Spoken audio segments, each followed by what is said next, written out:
like people are still funneling in. If we could just give it another minute. Sure. You give the go ahead, Trav. Will do.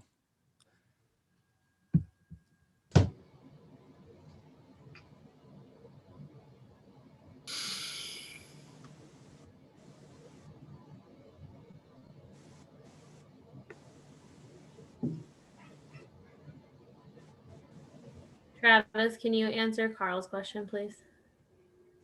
Carl, you'll just be, well, I'll run through that all in a minute, but for right now, you just listen. Okay, thank you. I'll give you some details here when we get started.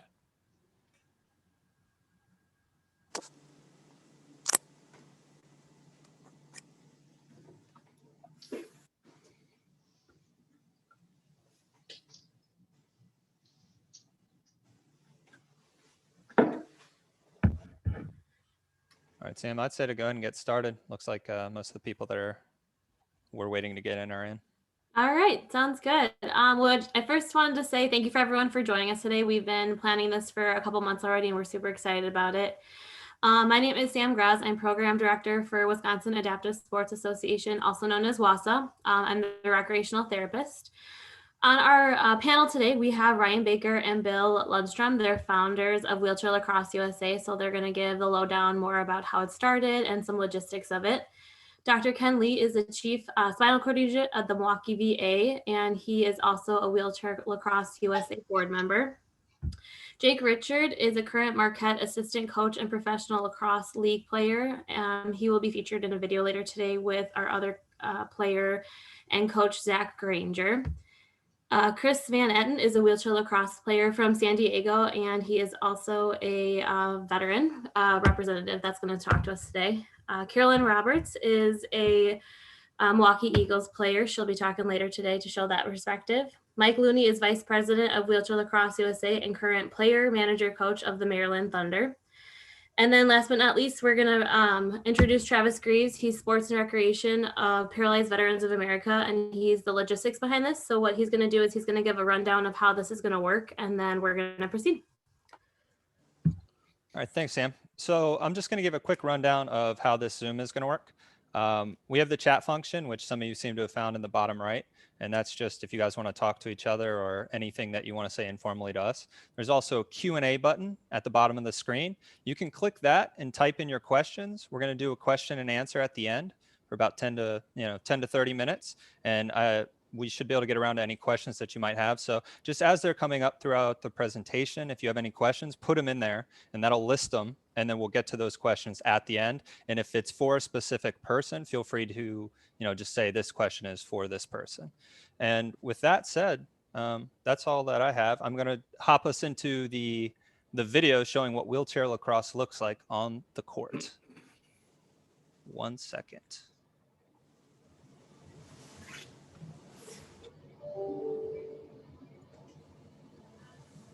Is that showing up for everybody? Should be black screen. Good? Yep. Great.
Sam, take it away.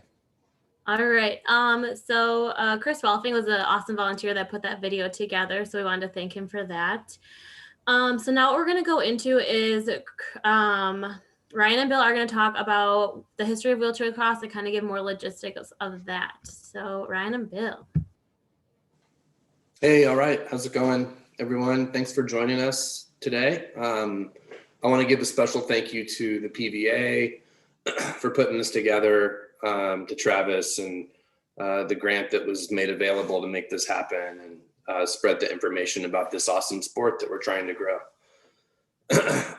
So the history of the sport sort of just was an idea that I had years ago after my injury. I'm a T6 paraplegic that was injured in an automobile accident the day after I graduated from high school in 1991. And after the injury, I wanted to participate in different sports and activities. And one of the things I got involved in was wheelchair tennis. And when you learn how to play tennis, you learn how to push with a racket in your hand. In order to be competitive, you got to learn how to hold the racket while you push. And it just happened to be that the woman that was instrumental in my wheelchair tennis game, her husband coached high school lacrosse. I was familiar with the sport, but I got to learn a little bit more about it and just thought, oh, you know, if I can push with a tennis racket in my hand, what difference, you know, what lacrosse stick isn't a bridge too far, really. But I didn't have anybody around me at the time. I was really involved with tennis and some other things. So the idea just sort of lived in my head for a number of years. And then smash cut to 2008, and I meet Bill. And I kept hearing about this guy, Bill, and you got to meet Bill, and he skis and he does all these great things. And I'm like, oh, I'm tired of hearing about this Bill guy. But finally we met, and it was like a brother from another mother, and we just became really tight. I took him on a trip to Colorado, and we were with a bunch of other disabled athletes. And we were just talking about different things that we were doing when we weren't skiing on the mountain. You know, what do you do? Well, these guys are from back east and they play wheelchair basketball or maybe some sled hockey. And I just said, hey, any lacrosse out there? I mean, you guys are from the East Coast. It's huge on the East Coast. And no one said anything about it, but Bill lit up like a Christmas tree. And I think it was within, you know, a few hours, we were on Google looking at some stuff, and come to find out there was just no formal organization promoting competitive lacrosse for wheelchair athletes. So we went, got some equipment from this used equipment, you know, played against sports. And Bill and I went to go play catch on a tennis court and got all bruised up.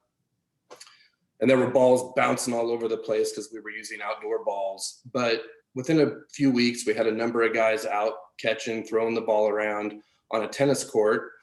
And then we discovered, oh, a hockey inline roller hockey rink would be really good for this. So we found one here in San Diego locally that we started using for practices. Got our hands on some equipment through a local lacrosse retailer. And within about 18 months, we were able to kind of host our first official wheelchair lacrosse clinic, and donated some equipment, and then did another clinic and donated some equipment. And now here we are about 10 years later, with about 10 to 12, you know, competitive teams and still growing. And yeah, so we play in a hockey space, an inline hockey space, and all the lacrosse equipment is just standard able-bodied lacrosse gear. We didn't want to change anything regarding the sport as far as the equipment goes. For wheelchair basketball, for example, they're not lowering the hoop, right? So we wanted to respect the sport by not really changing anything with the equipment. The only thing that we've really done is we use a no bounce ball now. But Bill's showing some pictures here of some of the gear and what we use, wheelchair basketball chairs. And that's kind of how it all started. Yeah, we started out with not knowing a whole lot of lacrosse. And so we took the equipment that we had available, the roller hockey rink, for instance, had hockey goals. You can see from the right picture, the goals are 4x4, not 4x6. Didn't seem fair for the goalie to have to protect an additional 2 feet. And that goal is also a standard goal size for indoor lacrosse. And so it's not a reach for us to be using this type of a goal. You can see Mike on the left side with the tack shaft. It's just a standard lacrosse stick, nothing different about it. You can see Daniel and myself have knee pads, optional, highly recommended. The checking is not supposed to be below the waist. As you can see, we're all sitting and it's like a little table. It's almost like a target. And just because you can't feel it doesn't mean that you don't need that protected. We have, helmet, shoulder pads, elbow pads, gloves. You can see the right with the goalie has the standard neck guard to protect him. The specified goalie chest pad, and one of our very few modifications that we do is the goalie. The standard shaft is 40 inches. It's really hard as a disabled athlete to handle things that are that long. So we're allowing the goalies to chop the handles back. Ends up being about 18 inches. And the goalies have baseball catcher shin pads to protect their legs. Standard goalies would use their legs to stop it. We can't feel it, or many of us can't feel it. So that's one way to get hurt, but why get injured more than you really have to? We don't want hockey goals like knee pads that are supersized and very large. Same thing as the chest protectors. We want to have more of that field lacrosse game as opposed to the box lacrosse where it's stay, Marshmallow Man. We do play. We play 8-on-8. As Bill mentioned, right now there's a goalie, 2 defenders, 3 midfielders, and then 2 attackmen. And the general rule is 3 players must remain in your defensive half at all times, and 2 players must remain in your offensive half at all times. So whenever the ball goes across midcourt at one end, it will be 5-on-5.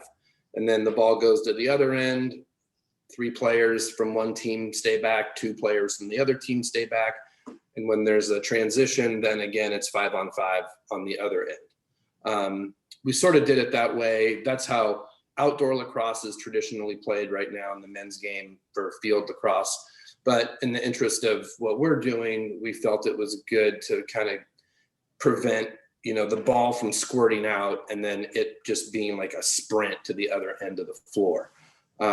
We do have a classification system sort of chambered and ready to go, but we don't enforce a classification system right now. We do have able-bodied people that play with us and help fill out rosters for teams, which is really good. We're just looking to grow the sport. It's really safe. It's really fast. It takes a lot of hand-eye coordination, but once you get the hang of it, it's just super exciting. And for a team-oriented sport, which is pretty limited in the wheelchair community, sled hockey, great, basketball, the oldest, team organized sport, quick and fast and, high action. But we feel like lacrosse deserves a seat right there at the table of wheelchair sports. And it's super quick and super fun. And I think if any athlete that tried it would really take to it and have a good time. And just a quick note is that when we play practice, you can have as many able-bodied players at that time. Sometimes we'll have one like guy in a wheelchair, and you'll have the whole team is able body. Tournaments, we keep that able body ratio to on the court is 3. You could have 10 on the court or on the sideline, but you only get to have 3 playing at that time. Awesome. Thank you guys so much for giving us the lowdown on that. The equipment was really good. And in our next webinar, which we'll talk about later, we hope to show a lot more in person, people in the gear, showing the skills and drills, things like that. Next, what we're going to do is, unfortunately, our professional lacrosse league player, Jake Richards, and our coach, Zach Granger, also a Marquette lacrosse athlete, are at practice right now. They're at the beginning of their season, so they weren't able to make it, but they put together this awesome video. And so Travis is going to play it and give a coaching perspective from our able-bodied students. Hey guys, thanks so much for joining the Wheelchair Lacrosse webinar. Really appreciate you guys being interested. It is a sport that we are very passionate about. We apologize that we can't be there live today. We are actually at the start of our season. A lot of people have worked to make it possible during the pandemic. As you can see, we're wearing masks, but we are so excited to have you guys here. Just to provide a little background about myself, my name is Jake Richard. I grew up in Philadelphia playing lacrosse and was recruited to Marquette many years ago as a player and currently serve as the defensive coordinator. And I'm Zach Granger. I'm a senior defenseman on the team. I'm actually also from Philadelphia. We never played against each other because he's too old, but I've been involved with the program for basically all my years here. So I guess that's what are we gonna go with? 4? 4. But it's been a lot of fun. I've been able to travel to a couple tournaments and stuff, and I'm really excited to talk to you guys about our experiences and how that's kind of grown over the years. He's been here longer than me, so he's kind of seen the program grow a little bit more. So if you want to talk on how that relationship has kind of grown over the years. So the program started, I'm not sure exactly, 5-6 years ago maybe. And when we first started playing, you might have thought we were playing hockey. The ball was rolling all over the ground. Lacrosse is a very skill-oriented sport. But the athletes that we work with are incredibly disciplined, hardworking, and eager. And they were constantly picking our brains for new drills and ways to get better. And they just brought their effort and energy to practice every day. And as time has gone on, it's been incredible to see them pick up the sport and really thrive. If you come to a practice now, the ball is flying through the air, and it's really, really good lacrosse, I would say. It's really something else I want to speak to is how much it's been beneficial for our program. Lacrosse and sports in general are such a great avenue to engage communities, and the Marquette community has been able to engage such a special community with our wheelchair athletes through the sport of lacrosse. And that's really what the special part of this sport and this thing is. It brings people together and allows you to bond and create relationships over the sport. So one of the best things that I've seen has been the athletes working with, our athletes at Marquette working with the wheelchair lacrosse athletes and teaching them and getting to know them and really creating great relationships. So Zach, can you speak to your experiences working with the athletes in practice? Yeah, so it started out as a service learning opportunity for me, but it really grew into something that I love to do because just think, like Jake was saying, that the athletes are so engaged in what they're doing and they work really hard, and it makes you want to show up to practice every day and bring your best. So as it's kind of developed, more and more athletes on our team have come to practice where we can have one-on-one catches with each individual athlete. And it's just been really cool to connect with those guys and women. And it's just been really cool to develop those relationships through practice, even though it's once a week for a couple hours. It's been really beneficial for me because it really brightened up my day every time I would go, especially at night. You know, you had a long, hard day of like school, practice, all that stuff, but then you get to go and teach your passion to other people that are also passionate about it. So it really helped me out, and it was a lot of fun. Like everybody's so nice and so fun that I love doing it. Now, Zach's being a little humble. He actually goes above and beyond when it comes to committing to this team, and he's actually been able to travel to a few of the national tournaments. Can you talk about that a little bit? Yeah, so first we won the Big Cheese, I think it was 2 years ago. we got the trophy in the office, and that was a lot of fun. That was actually my first experience seeing a game live, because it's kind of hard to replicate that in practice. So it was really cool to see how it all interacts together. And then since we won that, me and one of my teammates, Anthony Corsell, were able to travel to Long Island for the national tournament.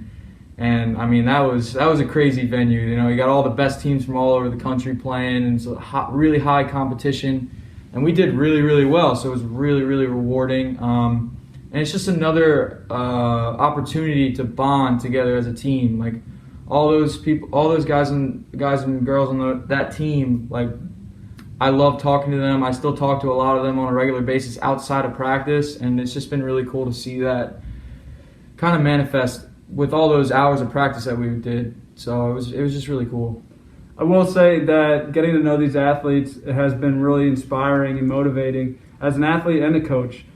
I know as a team at Marquette, when we play, we have a plethora of wheelchair athletes on the sidelines, again, contributing to that community feel, and they really are a part of our team. And as I go and play during the summers as a professional, I carry those people with me because I know that they're watching and supporting me. They shoot me texts for the games, which really just speaks to the relationships that you can create over this sport. And so if you're thinking about it, I think that and lacrosse is something new to you, give it a shot, give it a try, because not only will you meet new people and create incredible relationships, but you'll have fun learning a new sport, challenging yourself. Zach, also, I know you want to talk about your cleats real quick? Yeah, each year I try to put a couple messages on my cleats about certain people or people that we may have lost over this past year. And Fred was really important to me because we would have those one-on-one catches before each practice. Last year, before the pandemic happened, we were supposed to get together and do one-on-one lessons outside of practice. And he would text me every once in a while just to check in and see how everything was going. The holidays, obviously 4th of July. And losing Fred this year, I wanted to put him on my cleats just to really not only inspire me, but just show other people how important that he was to us as a team and us as a community. Because he's a one of a kind person, and we just want to celebrate Fred. So, the people in this program really inspire me to be the best that I can be each day. Since they bring it in practice every day, I really want to focus on doing that as well with our team. So it's just been a really rewarding experience overall. So if you're thinking about it, you got to give it a shot, right? Yeah, you got to. It's fun, but it's like a family atmosphere. You just get better, and it's intoxicating to get better. So if you are thinking about it, if you ever need anything, don't hesitate to reach out to us. Thank you so much for having us. It's really a pleasure to be a part of it. Again, something we're really passionate about, and best of luck. Love those guys. So I think you guys can see the awesome partnership and communityship that you can have with local schools, programs, things like that, which Dr. Lee will touch more on later today. Next up, we have our veteran testimonial from Chris. So Chris is going to introduce himself and talk a little bit about his experience with wheelchair lacrosse. Yeah. Hi, everyone. Thanks for being here. As Sam said, my name is Chris Van Etten. I play on the San Diego wheelchair lacrosse team, and I'm also a Marine Corps veteran. I served in the infantry from 2009 till 2013. And in 2012, on a deployment to Afghanistan, I ended up getting injured, stepping on an IED, which resulted in me losing both of my legs. And like a lot of people, after a traumatic event like that, I really struggled to kind of figure out what my new life was going to be like. And especially being in the Marine Corps and being, in the military, I kind of had lost my purpose. And so I refused for a while to even believe that I needed to play wheelchair sport. Like, oh, I'm still like this war fighter. I'm all motivated and whatnot. And for a couple of years, I kind of refused to accept that mentality until I came across a video on YouTube of Bill and Ryan playing on the San Diego team. And I was like, well, that seems pretty cool. I played lacrosse when I was in high school.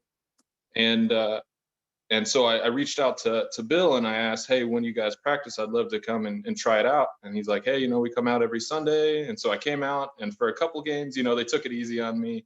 They kind of showed me the ropes. They let me borrow their gear. And then I think it was like the third or the fourth practice we had. You know, I'm trying to figure everything out. And Rocky, one of the other guys on our team, he just comes over and just lays me out, just like on my back.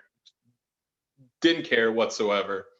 And from that moment on, I was hooked. Like, I absolutely love the sport. It was the first moment that I had realized that being in a chair didn't take anything away from these sports. If anything, it added a certain level of skill that you don't get outside of being in a chair. And so from that moment on, I did everything I could to get better at the game. And I had found, not only found a new purpose to improve myself in this sport, but it also helped me kind of figure out who I was and built that confidence up. And yeah, I absolutely love the game. It's one of those things, especially for veterans who are looking. You don't even have to be injured, but if you are, it's one of those games that you can just get lost in. So yeah, that's all I got. Awesome. Thanks, Chris. So next we have up is Caroline Roberts. She is one of our very own Milwaukee Eagles out of Milwaukee, Wisconsin with the WASA team. And so she's going to give a little bit on her insight. Hi, everybody. Yep, I'm Caroline. I have orthopedic impairment in my foot. So I actually was a wheelchair basketball player before coming to play wheelchair lacrosse. Which is an awesome part about lacrosse is it's in the summer and it doesn't conflict with basketball or hockey or most other sports that are over the winter. So I took my chair, started playing lacrosse, didn't realize how hard it was going to be. It took me a couple of years, but I finally got the hang of it. But I think the coolest thing about lacrosse that you don't get out of like basketball and a lot of other sports that are kind of more popular, tennis, you know, is the full contact. And being a girl, I've never played a full contact sport before. So I think that that part's really cool.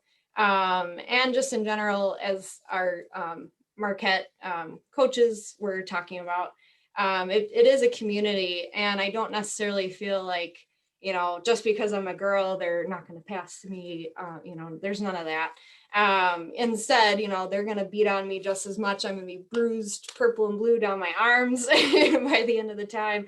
They're going to lay me out flat, just like Chris said. You definitely get knocked over more than a handful of times. So yeah, I really appreciate, you know, that Ryan and Bill have created this along with Dr. Lee and, you know, and our partners, Paralyzed Veterans, for getting this out there. We need more people. Apparently my cat's going to join. We need more people, especially more women. There's like only 2-3 on my team, like 1 maybe for a lot of the other teams. So definitely, ladies, get that out there and play. So thanks for coming. Awesome. Thanks, Caroline. I think a good point that you brought up that we didn't before is that what's really great about wheelchair lacrosse is that it doesn't conflict with a lot of other sports like wheelchair basketball and things like that. Since it is a summer sport, a lot of people are able to do both competitively and still be on each practice with each team for the year. So that's awesome. Next, we have the one and only Dr. Ken Lee. He's going to tell us a bit about himself and then let us in a little bit more about the teams across the country, clinics, resources, and things like that. So Dr. Lee, when you're ready. Great. Thank you, everyone. I'm also a military veteran, was injured pretty severely, not as bad as Chris has done, but I got injured and but recovered well. But in some ways, I do qualify physically for wheelchair lacrosse. Have played several times and got injured more in wheelchair lacrosse, broken finger, broken jaw, I mean, not broken, dislocated jaw and all that. Like everyone's saying, it's an awesome game. You know, where else can you sit in a chair and get all these cool injuries, right? And they all happen to be from the Maryland team too. So yeah, I don't like Maryland team. Mike Looney. My my introduction to lacrosse, I had no idea what lacrosse was, except that we have a city called Lacrosse in Wisconsin. So when they asked me to come to a lacrosse clinic in Las Vegas so many years ago, I wasn't quite sure why they wanted to talk about city of lacrosse in Vegas, but it was a free trip. So I took up on it and went to Las Vegas, and then it was 2 days of misery. I got in a wheelchair and played the stick game in the wheelchair. I didn't move anywhere at all. I just could not move. It was hard. But that was my introduction. On the flight back, one of the two of the veterans coming back with me in from Milwaukee said, "Can we form a team?" So I want to talk to you guys about what we did to form a team, and it became successful, and that's how we got Marquette University lacrosse team involved with our team. The way I went about it is that instead of just, hey, let's get together and do this, what we did is we just called out who wants to form a team. And there's 10 veterans that got together and 2 non-veterans came to the call. We had a meeting together at a physical location, and they all said, let's do this. So then I wanted everybody to have a skin in the game and not for me to just run around and try to form a team without anything. So I asked everyone to pay $100 each right off the bat. And actually a couple of people I just met for the first time, but they were serious. They said, okay, let's do the team. Each forked up $100. You don't have to do it that way, but they just kind of committed right there that into making the team. With that, I made a roster. So I made a little roster and a booklet like this. This is a later on booklet, but initially it was a picture from Wheelchair Lacrosse USA website and all that. I put our roster's name on there, how much budget we have. We have $1,200 because 12 people put in. We actually have more because some people heard about it. They just started giving us money right off the bat. But they gave us that money. So we kind of started with about $1,500. I put that in our budget. We had no equipment, no nothing. Only thing we had was all these guys were wheelchair users, so they had their own wheelchairs. Some didn't have sports chairs, so that was going to be a challenge. With that, we came up with the name right away. Let's call it Milwaukee. I think we were initially Warhogs or something like that. But I started reaching out. Okay, before we start a team, let's see if I can get a coach because none of us knew how to play lacrosse. None. So then back then, Coach Joe Amplo, I think he is the coach of the U.S. Navy Academy team right now. But he was the head coach for Marquette University. He responded saying, let's meet. And we met actually at McDonald's. And I showed him the booklet, and he was surprised that we even had a booklet and everything ready. So he thought we already had a team ready. Well, in a way we did. So that impressed the coach. And then one thing that coach told me was that university like Marquette University, one of the big goal in their university is community outreach, okay, service. So this fit perfect with the school's goal as well as the team's goal. So as soon as he saw what we had, he said he will be the coach for our team. But he went beyond that. He took it to his board or whoever director he goes to, and then it became our sponsor. So he provided us with all the equipment, even the jerseys and all that initially. So we changed our Milwaukee Warthog to Milwaukee Eagles. Marquette Eagles is the name. We wanted to use their logo, but the school board didn't allow that. For a lot of reasons. With that, our team took off. Like you heard earlier, the student coaches, so their athletes became our coaches. Some of them started at freshman year, so they stay with us for the 4 year until they graduate out. So these coaches actually helped us form who we are. And every year, they sponsor us with equipment, uniforms, and things like that. Not to mention the coach and the training facility. So they Marquette provides us the training facility. What I want to emphasize to all of you guys who's forming a team is, you have the dream, put the team together first, get the buy-in from everyone. Then if your team already have a coach like Mike Looney's team, I think Mike is the coach because he's a former player, right? That's perfect. But if not, go find a coach. There's a lot of coaches out there who wants to do it, or even a student who's already a player who can be a coach as well. And so that's important. Now, the following year, there's one important thing that we added as the the federation decided to put in that we could have able body, we put it out there and you should see the high school kids that wanted to volunteer and become part of the able body. First of all, they need these volunteer hours. Second of all, they're all lacrosse players, so they're really good. They just needed the wheelchair skills, right? And so they're getting two things, putting in volunteer hours, getting to play lacrosse in a wheelchair, and also get to be on a team as that. And their college application looks really good. So, hit up on those guys. And since then, we've been having regular able-bodied players, young able-bodied players as part of our team. Some of the clinics, what do we do with our team? Well, we didn't have anybody to play with. We either had to go to East Coast or West Coast to play, and we weren't going to do that. So we said, let's do some clinics and develop some Midwest teams. So we got some grants. We traveled around to Indy, Chicago, Minneapolis, Grand Rapids, and started forming teams out there, help form a team out there. Teach them about the lacrosse. And then Midwest certainly had 4 or 5 teams, and we were competing against each other. And that's how we came up with a Big Cheese Clinic, regional tournament. And that's a big tournament where 4 or 5 teams get together and we compete. So far we kept it open so other teams from the other coast could join us as well. By doing that, now we had an area that we can travel easily and start competing. One of the recommendations I can strongly make as well is that, folks, whatever sports you do, especially with this wheelchair lacrosse, get some veterans involved. Once you get veterans involved, there's a lot of grants out there that focuses on veterans. So if your team has a couple of veterans, you can use that because your check mark will be, yes, we have veterans in our team, all right? Then that opens up a little bit window for you all to apply for different type of grants. And Dr. also, Lee, for the sake of time, I'm so sorry to cut you off. Can you just list the teams in the country that are around so that people can know where to quickly connect with closest to them? Okay. First of all, guys, Wheelchair Lacrosse USA website would have all these teams on it. But in the West, we have San Diego and Colorado. In Denver, there's a team as well. In East, we have Maryland Thunder, Buffalo Bandits, New York Safeway, and Richmond Crush.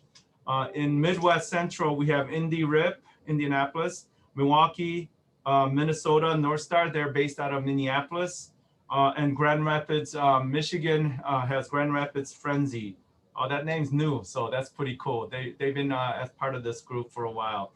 In South, they're just starting to put things together. The first team that's coming on board is South Houston. Team named Apollo. So we're hoping to build more teams in South, maybe even Southwest and Southeast. Thank you so much. And I know you could talk about lacrosse every day. And I know that if anyone had any questions that you'd be willing to help and answer some questions about grants, community sponsorship, things like that. So we really appreciate your guidance with that, especially on our board. So then what we're going to kind of do to wrap up before our Q&A is I'm just going to kind of promote some of our upcoming events that we're having. So Dr. Lee already mentioned that we have our Big Cheese Classic Wheelchair Lacrosse Tournament. It's a Midwest tournament. It's going to be June 26th and 27th. Prior to that, we're going to have a referee clinic to kind of grow the able-bodied refs to get more familiar with wheelchair lacrosse so they can help with scrimmages and games around the country. And we're also going to have an Intro to Wheelchair Lacrosse USA mini camp prior to the competition. So that'll be an opportunity for people who've never tried it to come and try a clinic of wheelchair lacrosse before the tournament. Nationals this year will be in San Diego, August 27th and 28th. So it's going to be a great location for us to all get to and compete. And then pending COVID status, we're hoping to have a spring fling event with pickup games in April. But again, we're going to have to see where that goes. Our next event is going to be our second seminar of Wheelchair Lacrosse USA, and that is going to be March 18th. That's going to be more hands-on with interaction, videos, really breaking down skills and drills and equipment for things like that. We're going to open up to Q&A. And so how it's going to work is that Travis has questions that you guys have typed in. If you have other questions, you can type them in now, and then we will answer them as best as we can. So thank you guys. Thank you, Sam. So, all right, I'm going to get us started. A few of these questions have already been answered, but we're just going to run through them again and answer them for the entire class. So the first question is from Joel Chance, and it says, are defense shafts also shorter? And Mike, did you want to answer that? Sorry, I mean, yes. So we do for defenseman shafts, you can use goalie shafts, and we allow up to 2 defense shafts on the field at a time. So it's a little bigger than the midfield shafts, but it's not as big as the 6 foot long deep hole. And Mike, that's 4 feet, correct? Yeah, 4 feet. 4 feet. But you cannot shorten the defensive stick. Only the goalie can have the shorter stick. Okay.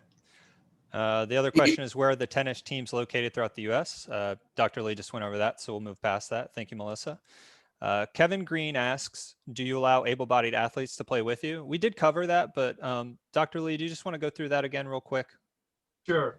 Out of the 10 players on the court or the rink, you can have maximum 3 able-bodied players on there. So you can have all 10 disabled category, or you can have 7 disabled and 3. No, it's 8. Oh, I'm sorry, 8. So yeah, I'm sorry. So you can have 5 disabled and 3 able-bodied, but you can only have maximum of 3. So, but you can mix the rest. Great. So then we have a question from Scott Godfrey, which is a little long, so bear with me. Hi, folks. I work with adults with autism. We run lacrosse. I've been playing and coaching lacrosse for a while. I have a chance to introduce wheelchair lacrosse to wheelchair athletes in Calgary, Alberta, Canada. There is no WCL in Calgary, pop of 1.5 million. So this is a pretty huge opportunity. I know lacrosse, but not wheelchair contact sports. Would love to talk with someone to get some solid do's and don'ts. Mike, you answered that for him. Do you want to take that? Sure. So for anyone that is interested in starting a program or has maybe already started a program, because I know that another question came through about that, you can reach us. You can reach out to Wheelchair Lacrosse USA through our website, wheelchairlacrosse.com. We have a contact link there. You can reach out, and someone from the organization will touch base with you if you would like to set up information sessions with your programs. We will work with you to try and get more information out there. So definitely go through our website to be able to reach out to us. Great. The next one is from Jennifer. If I can add to Sorry, that. Yeah, if I can just add to that, one of the things from the able-bodied lacrosse world, from that side, one of the things that's proven to be successful is just trying to find and partner with a disabled sports organization that's already in the area. So maybe finding like the local wheelchair basketball team in Calgary, or the local wheelchair, like the sled hockey team, and trying to find out where those athletes are, and then connecting with them. And, that's kind of how Houston has started organically, is there was an able-bodied lacrosse program that started reaching out to some disabled athletes in the Houston area, and they're just, playing as often as they can get together, but it sort of grew from an able-bodied group reaching out to a disabled sports, organization. Great. Thank you, Ryan. The next question we have is from Jennifer Sheffield. What does your outreach to the southern states look like at this time? And Mike, that was you again answering. Mind taking that? Yeah. So we've recently did a camp in Georgia. We are looking to do an additional camp in Florida. A lot of it is all dependent with COVID and everything that's going on.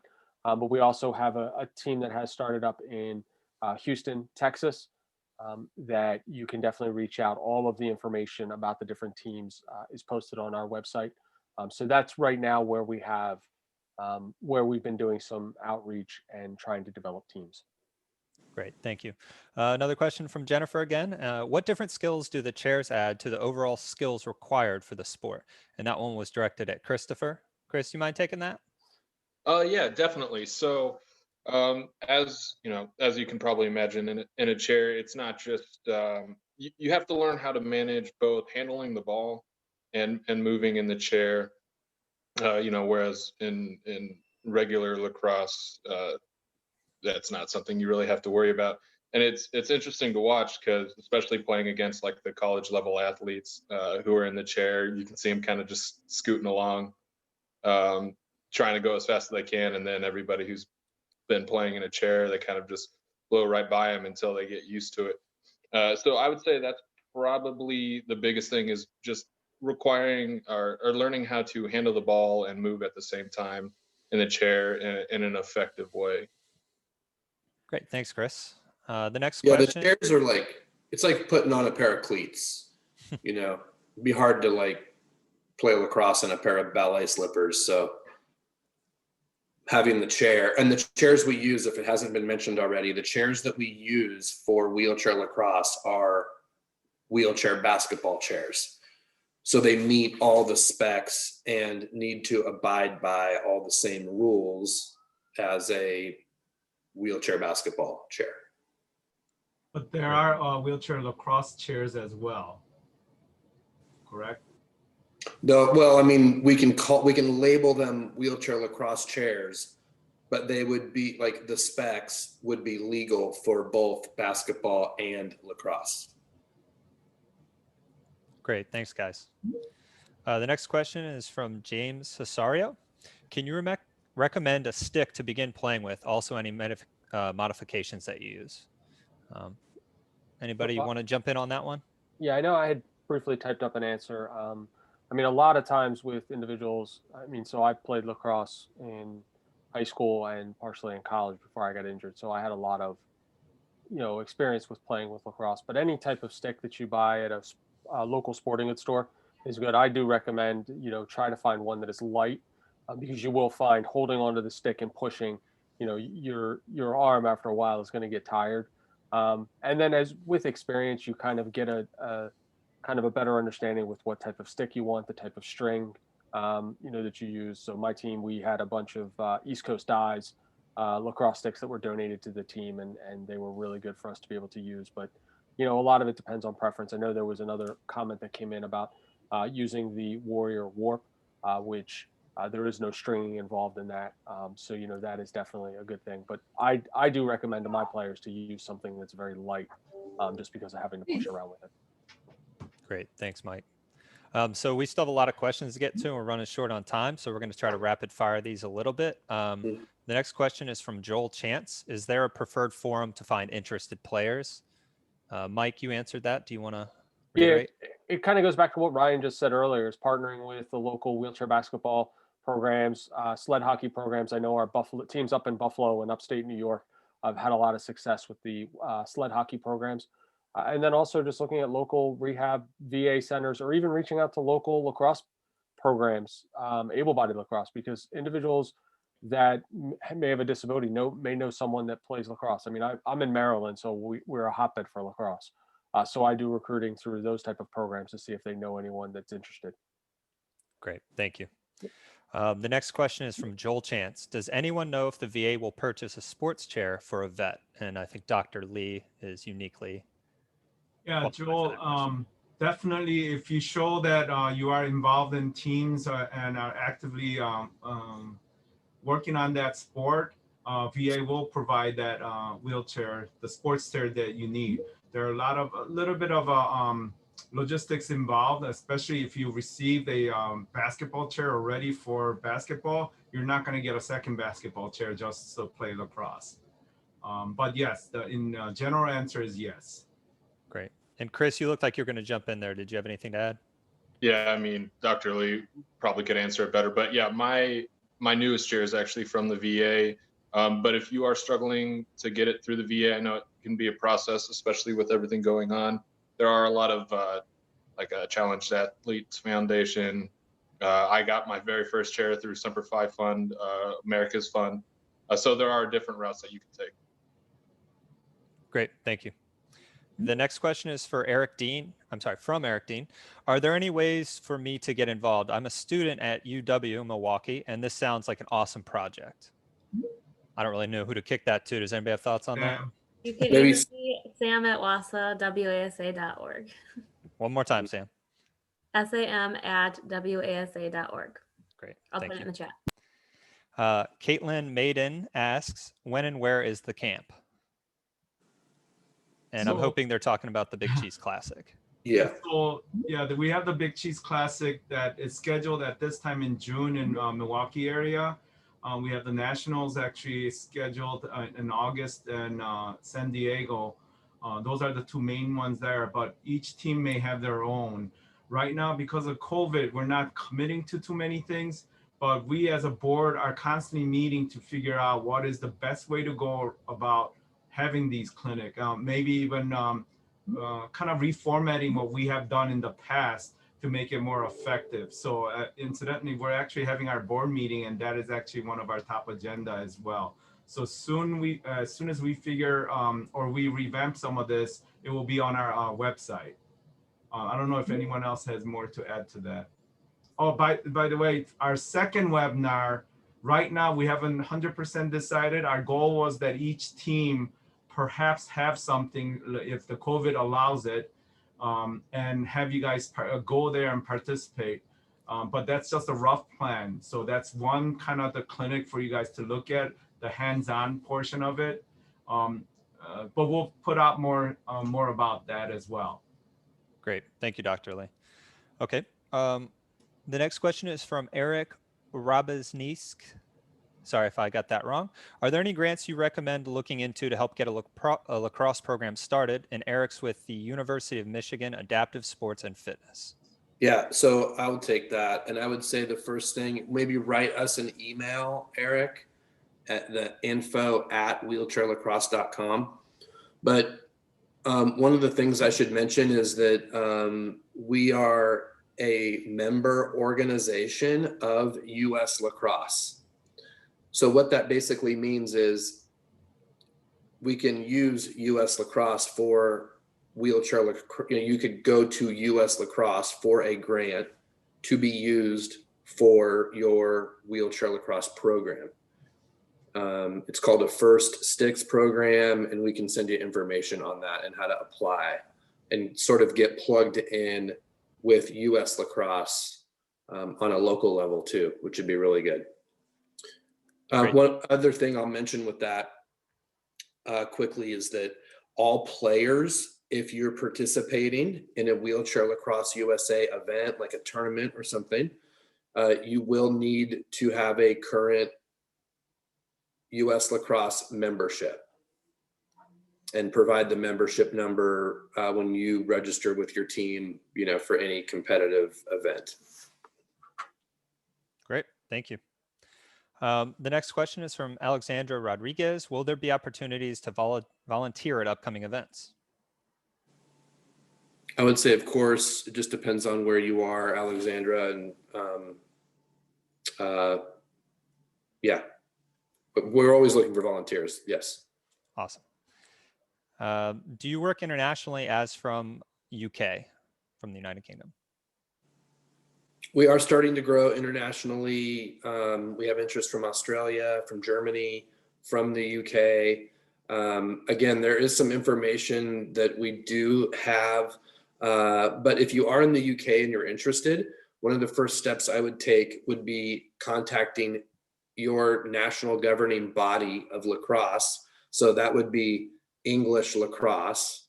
I believe they're still called English Lacrosse.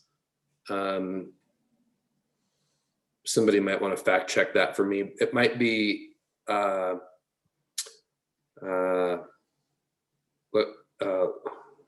English Lacrosse Association now. I'm not really sure, but there is a national governing body, much like we have US Lacrosse here. And that national governing body should have like a diversity and inclusion group.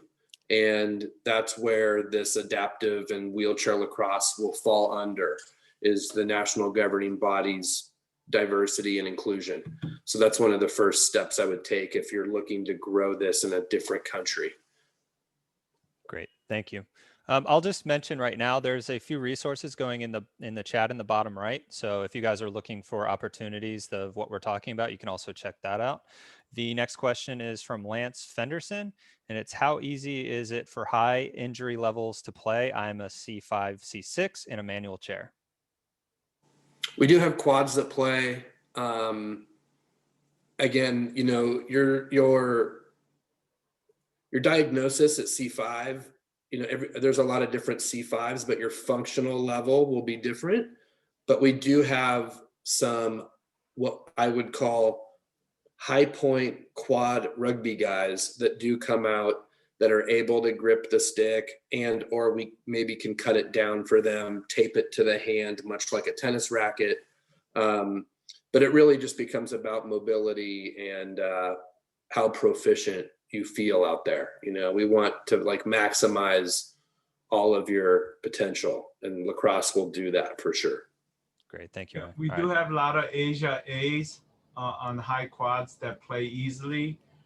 B's can actually play pretty well as well, but if you're a C, there may need to be some modification, as Ryan said, maybe taping up or something like that. Great, thank you, Dr. Lee. All right, just a few minutes left. We're going to try to get to everybody. Joel Chance asks, I assume groin shots are surreptitiously allowed against the able-bodied players. I can answer that. They absolutely are. We have a question from Kevin Green. Are there ways to support athletes who can't afford the cost of the special chairs? If you come to a clinic, it's likely that a chair can be made available to you. But I saw a link, you know, there are grants through like the Challenge Athlete Foundation, Kelly Brush Foundation, where you can go to apply for a grant specifically for a wheelchair basketball chair, you know, or tell them you want a chair for lacrosse and order yourself a chair. That's how you can, that, you know, Wheelchair Lacrosse USA does not offer anything specifically like that yet. Gotcha. But we have capitalized on the CAF grant, the Challenge Yes. Athlete Foundation, quite a bit Those- for these equipment. Those are great resources. Mm-hmm. Yeah, and some of the teams too, they are able to get like, so for my team, we got a quality of life grant through the Crystal Reeve Foundation, which allowed us to purchase 2 chairs that we have on our team. So some teams may have more funding where they might be able to assist in getting a chair through other resources, even whether it's an old chair that a player has. So we have been able to do that as well. Great. The next question is from Carl Sanger. Can you use wheelchair tennis chairs? I believe we've covered that. It does need to be wheelchair basketball, correct? Yeah, you can use a tennis chair for fun and for practice probably, but for competitive events, you're going to need a basketball chair with the wing in the front, so your knees and your feet are protected from the contact that occurs during play. Great. And the last one is from Sean Hamill. Our game's officiated. I can answer that as well. We actually did a clinic getting people certified to officiate at the last Big Cheese Classic. I'm actually a certified official now. And so it's very similar to able-bodied lacrosse official with a few extra rules. So we are training people on that as well. And that is the end of our questions. So I'll say on behalf of PVA, thank you everybody for coming. I'm going to kick it over to Mike Looney for a few closing remarks. You're Mike, muted, you're muted. Sorry, I had my kids upstairs, so I didn't want them making noise and everyone hearing it. There was a question too that came in the chat about for individuals using power wheelchairs or electronic wheelchairs. There are some programs in certain areas, like in Maryland, we've got Parkville Adaptive Lacrosse that does work, do lacrosse for individuals that are high level. So you may want to look into those type of programs. So there are some around that do that. I know they're trying to start across the country. But I do want to thank, to close out the program, I want to thank Paralyzed Veterans of America, the Wisconsin Adaptive Sports Association for hosting this webinar. It's great for us to be able to get the information out there about wheelchair lacrosse. So as the Vice President of Wheelchair Lacrosse USA, I want to thank you for hosting this. I think it was a great event for us to be able to promote wheelchair lacrosse, to be able to promote your programs. If you have questions, you need more information, go to wheelchairlacrosse.com. We have contact information for all the different teams. We have information about how you can start programs, the different types of grants we have out there. We are updating that information all the time. We are recording this session, and we will post it on our website. Also, we have a lot of different social media pages for Wheelchair Lacrosse USA. Also, all of our different teams have social media: Facebook, Instagram, Twitter accounts. So if you just are searching through social media, typing in Wheelchair Lacrosse, you'll be able to find a lot of the different programs. We are also working to get more information out to the different organizations that are able to promote us better. But thank you for participating. If you have any questions, don't hesitate to reach out to us. We will be able to get more information to you with how we've started programs or how we've done recruiting for programs. But with that, I want to thank you all for participating and stay safe. Take care. Bye, everyone. Bye, everybody. Thanks, guys. Awesome.